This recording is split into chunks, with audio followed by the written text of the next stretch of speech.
السلام علیکم. خوفناک سچ نون میم چوہان کے ساتھ کل ایک دوست نے کچھ اشعار بھیجے. میں کوئی 2 سال پہلے بھی وہ پڑھے تھے کہیں فیس بک پہ. کسی کا وہ کلام تھا، وہ بڑا مشکل سا نام تھا جس شاعر کا تھا. بہرکیف اس کے چند الفاظ مجھے جو بہت زیادہ پسند آئے: سنو اندھو، سنو بہرو، اپاہج مردہ دل لوگو، سنو حکم خدا ہے یہ، عبادت فرض ہوتی ہے.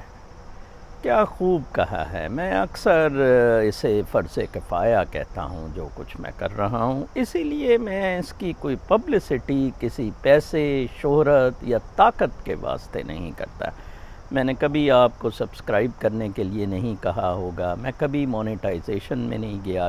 میرا اس معاملے سے ہزاروں میل دور. پھر بار بار سپینوزا کی مثال کہ میں اپنا خرچہ چلا لوں گا کسی لون میں، گورے کے لون میں گھاس کاٹ کر یا کوئی اور کام کر کے، لیکن میں اپنے علم کو نہیں بیچوں گا، میں اپنے جہاد کو نہیں بیچوں گا. میں مرسنری نہیں ہوں، میں کوئی لوگوں کے لیے مادہ پرستی کے لیے لڑنے کے لیے تیار نہیں ہوں. کل مجھے بہت دکھ ہوا کہ گل علی اسماعیل، جسے میں ہمیشہ ISI کی پلانٹڈ امریکہ میں سمجھتا ہوں، اور وہ ڈبل گیم ادھر کھیل رہی ہے، اور امریکنز اتنے بچے نہیں ہیں کہ ان کو یہ چیزیں پتہ نہ ہو. تو کل کنیٹیکٹ میں ایک لیک کی اس نے تصویر لگائی ہوئی تھی کہ میں یہاں ہوں، کیا خوبصورت لیک ہے اور یہ ہے. تو میں نے اسے کہا کہ آپ کیسے انجوائے کر سکتی ہیں جب کہ آپ کے والدین کو گھسیٹا جا رہا ہے. اور میرے ساتھ کچھ پشتین لوگ اٹیچڈ ہیں، اور میں اس موومنٹ کو اس حد تک ضرور سپورٹ کرتا ہوں کہ یس، یہ ISI کی بدماشی ہے کہ پھر طالبان کو ادھر لایا جا رہا ہے، اور ان لوگوں کو ان کے بیسک رائٹس، کیونکہ میں ڈی سینٹرلائزیشن پر بڑا بلیو کرتا ہوں، تو ان سے پھر اس کو محروم کیا جا رہا ہے. کنٹرول کے واسطے یہ سارا کھیل کھیلا جا رہا ہے. تو میں نے اسے یہ کہا، وہ پھر ڈٹی رہی کہ میں ان کے بارے میں سوچوں. تو میں کہہ رہا تھا کہ کچھ پشتین لوگوں نے اس کے پیرنٹس کی تصویریں کل لگا کے ٹویٹر پر آہو بکا کی ہوئی تھی کہ جی بڑا ظلم ہو گیا، اور گل علی کے والدین. اور بھئی گل علی کی وجہ سے تو کر رہا ہے. جب آپ کی بیٹی اپنا جسم بیچ دے، اپنی عزت اور وقار کو بیچ دے مادہ پرستی کی خاطر، تو یقیناً پیرنٹس کو ہی وہ پشیمانی کا سامنا کرنا پڑتا ہے. آپ کو یاد ہوگا حریم شاہ کا والد کس طرح سوشل میڈیا پر، ٹی وی پر رو رو کے کہتا تھا کاش میں نے اسے پیدا نہ کیا ہوا ہوتا، کاش یہ میری بیٹی نہ ہوتی. تو یہ معاملات بڑے سمجھنے آسان ہیں. یہ جن اشعار سے میں نے شروع کیا ہے، میں نے اسی لیے کیا ہے کہ سنو اندھو، سنو بہرو. آپ سب لوگ اندھے اور بہرے ہو گئے ہیں. میں فرض کفایہ ادا کر رہا ہوں. میں ہمیشہ کہتا ہوں کہ یہ میں فرض کفایہ ادا کر رہا ہوں. جو اسلام میں، محلے میں، شہر میں، قصبے میں، ریاست میں کوئی ایک بندے پہ فرض ہے کہ وہ حق سچ کی آواز بلند کریں. تو ادھر بڑا اچھا کہا ہے کہ سنو اندھو، سنو بہرو، جھنجھوٹا جا رہا ہے انہیں اپاہج مردہ دل لوگو. بالکل یہ 22 کروڑ اپاہج مردہ دل لوگ، ٹھیک ہے نا جی. سنو حکم خدا ہے یہ، سنو حکم خدا ہے یہ، بغاوت فرض ہوتی ہے. مجھے آج بڑا دکھ ہوا، میں نے ٹویٹر پر صبح دیکھا کہ ابصار عالم پر بغاوت کا کیس بنا. اب ابصار عالم بیسیکلی 1 لاکھ اشرافیہ کا حصہ ہے، جسے میں آپ کو بخیرہ عرب میں پھینکنے کا کہتا ہوں. اب آپ دیکھیں وہ لوگ ہیرو بن جائیں گے. ان کی آپس کی لڑائی ہے، ان کی آپس کی کھاپے کی لڑائی ہے. خدا را مجھے سمجھنے کی کوشش کریں. اور آج آپ کو میں کچھ ریپ لاہور میں جو رنگ روڈ پہ ہوا ہے اس کے بارے میں بھی ایک اچھے طریقے، سلیقے والے اینگل سے سوچنے کا کہوں گا. آپ دیکھیں کہ ابھی 2 دن بھی IG کو بدلے نہیں ہوتے پنجاب میں تو ماڈل ٹاؤن کا واقعہ رونما ہوتا ہے. بلکہ جس دن IG ٹیک اوور کرتا ہے اسی دن آفٹرنون میں ماڈل ٹاؤن کا واقعہ رونما ہوتا ہے، اور میں نے جیسے کہ ہمیشہ کہا ہے، میں اس پہ قائم ہوں کہ ماڈل ٹاؤن کا واقعے کے پیچھے بھی آئی ایس آئی کا 101% ہاتھ ہے، ٹھیک ہے جی۔ وہ جب اس نے باقر نجفی نے کیا وہ ٹریبیونل میں ان کو دھرنے کی کوشش کی، تو کس نے اسے سنبھالا؟ آئی ایس آئی نے اسے سنبھالا۔ اب باقر نجفی کو کہا، جسٹس باقر نجفی کو، کہ تم یہ 5 روپے کے اسٹیمپ پیپر پہ اس کو باہر جانے دو، نواز شریف کو، وہ باہر چلا گیا، ٹھیک ہے جی۔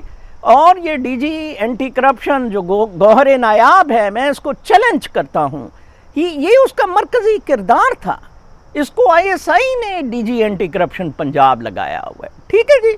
میں اے پی ایس کا بھی آپ کو بتایا تھا کہ اے پی ایس کا بھی آئی ایس آئی نے سانحہ کروایا، اس میں کوئی شک نہیں ہے۔ میں امریکہ میں کھڑا ہوا یہاں بآواز دمنگ کہتا ہوں کہ جناب 9/11 امریکہ نے کروایا تھا۔ میں کہتا ہوں کہ ملا عمر کی رجیم بہترین رجیم تھی، بہترین نمونہ تھا ریاست چلانے کا، اور ریاست مدینہ والا ماڈل جناب۔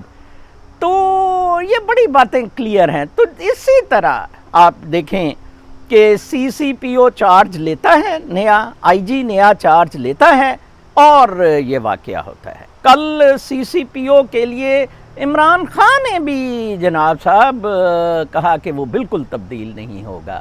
سی سی پی او کے پیچھے سارے کیوں پڑے ہیں؟ میں نے کل کہا تھا کہ بظاہر سی سی پی او کا بیان بالکل ٹھیک ہے، لیکن سی سی پی او جس جگہ غلط ہے وہ یہ ہے کہ یہ واقعہ آئی ایس آئی کی کارروائی ہے۔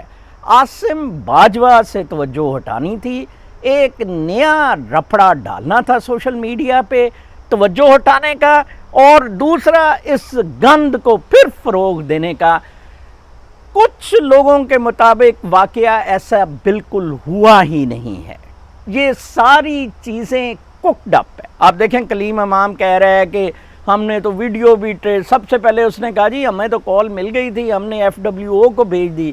کل اس نے کہا جی کہ خاکی والے بھی 2 لوگ اس میں سی سی ٹی وی میں، وہ رضی دادا کہہ رہا تھا کہ موجود ہیں، سی سی ٹی وی میں آئے ہیں، وہ انہوں نے خاکی کپڑے پہنے ہوئے تھے۔ یہ ساری بدماشی خود آئی ایس آئی کی ہے، آئی ایس آئی کی یہ ساری بدماشی ہے۔ میں آپ کو بتاؤں، خدا را اس کو سمجھے۔ اور یہ سی سی پی او اور آئی جی بدلوائے ہی انہوں نے اس لیے تھے۔ آپ دیکھ لینا، میں نے کہا ہے کہ سی سی پی او کبھی نہیں بدلے گا۔ میں نے کل سی سی پی او کو واٹس ایپ پہ چیلنج کیا ہے کہ یہ دیکھو میں نے تمہیں اس بیان پہ سپورٹ کیا ہے کہ یس، لیکن تم یہ جو 3 چکلے چل رہے ہیں، میں تمہیں ویڈیو بھیج رہا ہوں، تمہارا ٹیسٹ کیس ہے، اگر یہ تم بند کر سکو۔ نہیں جی، کہاں کوئی جواب ہی نہیں، بالکل یہ بدماش ہے، یہ گنڈے ہیں، یہ ساری 1 لاکھ اشرافیہ ایک قیامت برپا کیے ہوئے ہے۔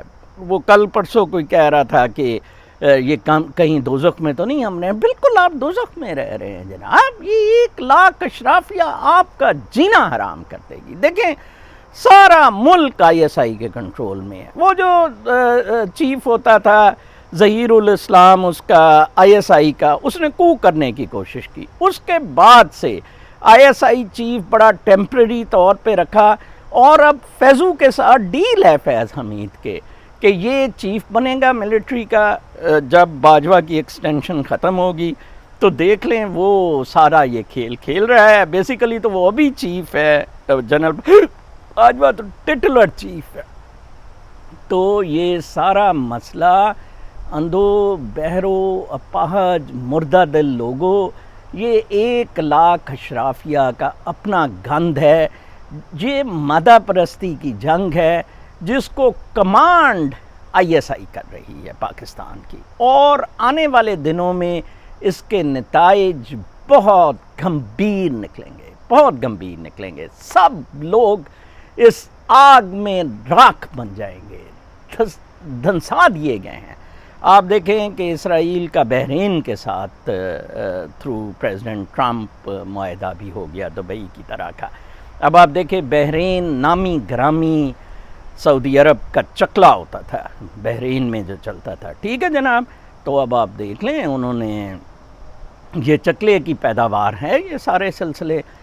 کس طرح اسرائیل نے، کہاں حضرت محمد صلی اللہ علیہ وآلہ وسلم نے اپنے کردار سے، اپنے طریقہ حکومت سے اور بھائی چارے سے، اپنے صادق اور امین ہونے سے، کس طرح انہوں نے یہ ثابت کیا کہ یہ جو موجودہ یہودی اور عیسائی امام یا لیڈرز ہیں انہوں نے انٹرپولیٹ ریلیجن کو کیا ہے. ٹھیک ہے، اللہ تعالیٰ کے احکام کو انہوں نے انٹرپولیٹ کیا ہے. تو اس طرح انہوں نے راغب کیا کہ اللہ تعالیٰ یہ جو میں قرآن پاک کے ذریعے آپ کو فرما رہا ہوں، بتا رہا ہوں، یہ سچ ہے. اور اس میں اسی لیے کہا گیا کہ یہودیوں اور نصاریٰ کی سازشوں سے بچے رہیں. کس طرح بد کرداری سے پھر ایک دفعہ مسلمانوں کو شکست ہو رہی ہے ان کے جانے کے بعد. حضرت محمد صلی اللہ علیہ وآلہ وسلم، صرف 1500 سال لگے ان کو آپس میں مادہ پرستی میں لڑانے میں. اندازہ لگائیں، بالکل اس وقت مسلم ورلڈ کولیپس کر گئی ہوئی ہے. کہیں اردگن کو خواہش ہے کہ وہ خلیفہ اسلام بنے، کہیں محمد بن سلمان کو خواہش ہے کہ وہ بادشاہ بنے اسلام کا، اور کہیں باقی ایرانین آیت اللہ کو کہ جو ان کا اسلام ہے وہ پوری اسلامی دنیا میں غالب ہو. تو یہ اسی طرح ہونا تھا. اور آگے دیکھیں آگے ہوتا ہے کیا، آگے. اور اس وقت پاکستان کی حالات یہ ہیں کہ پاکستان ان ساری سازشوں میں کچلا جائے گا، کیونکہ پاکستان کے حکمرانوں نے کپڑے اتار کر اشتہار لگایا ہوا ہے کہ جو ہمیں استعمال کرنا چاہتا ہے جس ریٹ پہ. اس وقت اشتہار وہ لگا کے بیٹھے ہیں کہ جس ریٹ پہ جو ہمیں استعمال کرنا چاہتا ہے، امریکہ، چین، روس، ایران، سعودی عرب. باجوہ جنرل بھی محمد بن سلمان کو اسی سلسلے میں ملنے گیا تھا کہ سرکار، اس نے تو ملنے سے انکار کر دیا کہ بغیرت ایک طرف رہو گے، یا ہماری طرف یا ان کی طرف، جاؤ دفع ہو جا کے. ٹھیک ہے جی. وہ کل پرسوں آصف علی زرداری کے پاس کوئی چینی ایمبیسڈر آیا تھا تو وہ ٹویٹ وغیرہ آئی تھی جی کہ وہ حساب کتاب وہ ان سے کہہ رہا تھا کہ یہ بڑے کرپٹ ہیں، فوجی کھا گئے ہیں، آپ سر بڑے اچھے تھے. وہ جناب ان سے حساب مانگ رہا تھا. چینی ایمبیسڈر کہہ رہا تھا کہ تم لوگ حساب دو، ایک طرف مرو، پیسے کتنے کھا گئے ہو. یہ چیزیں بہت صاف ہیں. میں تو آپ کو پھر کہوں گا کہ میں فرض کفایہ ادا کر رہا ہوں. میرا کسی سیاسی پارٹی، گروپ، مسلک، کسی کے ساتھ کوئی تعلق نہیں، بالکل زیرو. میں انسانیت، بھائی چارے اور روحانیت کی بات کروں گا. میں روحانیت کو ان جسموں پہ فروغ دینے کی بات کروں گا. آپ دیکھیں جس طرح ڈیموکریٹس امریکہ میں ننگے ہو رہے ہیں، کتنے بری طرح ننگے ہو رہے ہیں ڈیموکریٹس. حالانکہ بظاہر میسج ان کا پیار محبت والا ہے، لیکن ان کی منافقت بالکل اسی طرح اسلامک ورلڈ کی اور پاکستان کی منافقت انہیں یاجوج ماجوج کے لشکروں سے تباہ و برباد کرے گی. یہ قرآن پاک میں اللہ تعالیٰ فرما رہے ہیں. میں نہیں کہہ رہا کہ مسلمانوں کی منافقت جو ہے وہ انہیں یاجوج ماجوج کے لشکروں سے تباہ و برباد کروائے گی، اور اس کا کوئی حل نہیں ہے. وہی بات پھر بغاوت والی ہے. آپ بغاوت کریں گے.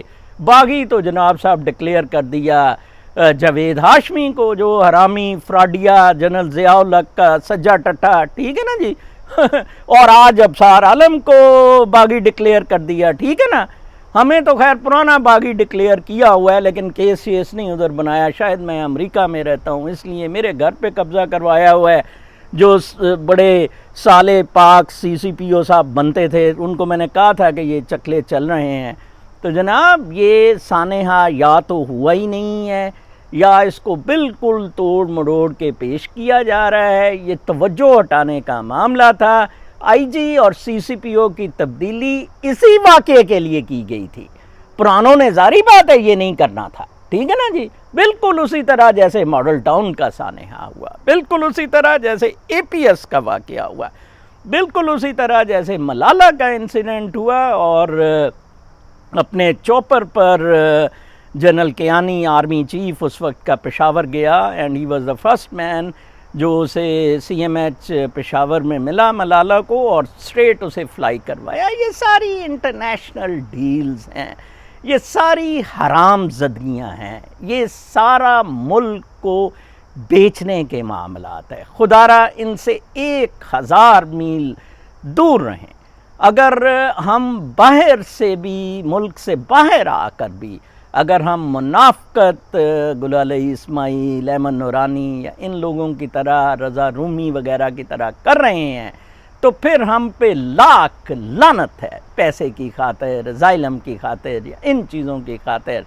بہت مجھے دکھ ہوتا ہے، مادہ پرستی نے انسان کو تباہ کر دیا ہے، انسان کو انسان سے لڑا دیا ہے۔ خدا را سقراط پہ واپس جائیں۔ سقراط نے کہا تھا سوچیں، سقراط نے یہ نہیں کہا تھا کیا سوچیں، ٹھیک ہے جی۔ قرآن پاک میں وہی سٹارٹ اس سے ہوئی، اقرا، پڑھو، دماغ کھولو۔ کاش متزلیوں کو شکست نہ ہوتی۔ وہ اسلام اس دن ختم ہو گیا تھا جس دن متزلیوں کو شکست ہوئی تھی۔ Open your mind. سپینوزا کی جنگ چرچ کے خلاف یہی تھی کہ آپ کیسے دماغ بند کر رہے ہیں۔ یہ ایک فلو ہے، یہ ایک کاسمک ڈینس ہے، یہ پراسپیرٹی کا، خوشی کا، مسرت کا، شادمانی کا ڈینس ہے، ایک رقص ہے۔ یہ میرا تیرا کے چکر میں ہمیں ڈال کے روزی روٹی کے، آپ میرا ایگزامپل دیکھیں کہ میں نے ہر موڑ پہ، ہر فیز میں جہاد کیا، بغاوت کی۔ کیا میں بھوکا مر رہا ہوں؟ آج میرے بچے ادھر اتنے ماشاءاللہ شاندار سیٹ ہے۔ یہ کائنات کا جو مالک ہے، جو خالق ہے، جو رب کریم ہے، وہ یہ سارے رقص سارا چلا رہا ہے۔ اور میں کہتا ہوتا ہوں کہ یہ ایسا ڈانس ہے جس میں آپ ہی جس کے کوریوگرافر ہیں۔ کاش اس کا کوریوگرافر کوئی اور بنایا ہوتا تو میرے والا شاید آپ کا ڈانس درست کر دیتا، لیکن ایسی بات نہیں ہے، آپ ہی اس کے کوریوگرافر ہیں اس ڈانس کے۔ تو آپ اپنے آپ کو تباہ کر رہے ہیں، آپ چالیں غلط چل رہے ہیں۔ یہ ISI سے جان چھڑائیں، فوج سے جان چھڑائیں جتنی جلدی ہو سکتا ہے۔ بولیں کل بیلاروس میں، جس کی میں ایگزامپلز دیتا ہوں، وہ ٹیک کمپنی امریکن تھی جس سے جیمرز لگائے جا رہے ہیں، تو کل امریکہ کے خلاف بھی ادھر بڑا بلوا رہا ہے۔ دیکھیں کتنے غیر جانبدار ہیں وہ 1-2 لاکھ لوگ جو سڑکوں پہ آئے ہوئے ہیں اور بیلاروس کے صدر الیگزینڈر لوکاشینکوف کو گھر بھیج کر دم لیں گے۔ آپ دیکھ لینا، وہ تو مسلمان نہیں ہیں، وہ آپ کے ادھر یہ کشمیر کے فرنٹ پہ لڑاتے رہے، آپ کو یہ طیبہ والے اور جماعت اسلام کے جہادی شادی ماریں، ان کو پکڑ کے جوتے ماریں۔ پہلے کہتے تھے پاکستان جماعت اسلامی بننا نہیں چاہیے، بن گیا ہے تو کہتے ہیں جی ہم نے کھانا ہے، ہم نے لوٹنا ہے۔ ان حرامزادوں کو ماریں پکڑ کے سب کو۔